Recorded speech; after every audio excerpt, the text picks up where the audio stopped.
আর বেশি নয়, কোনো ছেলে যদি মনে করে দাদা হুজুরকে দেখার শখ আছে, তাহাজ্জুদের নামাজ পড়ে 41টা বৃহস্পতিবার রাত্রিরে দাদা হুজুরের দরবারে আসবে, দেখা হয়ে যাবে। মরা নয়, ইনারা মরা নয়।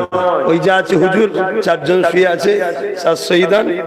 এখন তো বললে খারাপ হয়ে যাবে, দরবারটার দিকেও খেয়াল রাখেন, ধ্বংস হচ্ছে কিন্তু। ওলিদের শহীদানরা বদদোয়া করবে, খেয়াল করুন।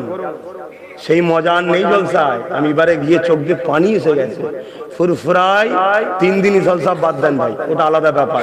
আর হুজুররা কিছু ডাকে, ওটা আলাদা ব্যাপার। হুজুরদের ব্যাপারটা ছেড়ে দেন। ফুরফুরায় এত বড় জলসা দ্বিতীয় হয়নি, যেটা 4 শহীদান হুজুরের জলসা হতো। এবারে লোক কম, এর আগে এবারে লোক কম। দরবারটাকে বাঁচান, আপনাদের হাতে হুজুরের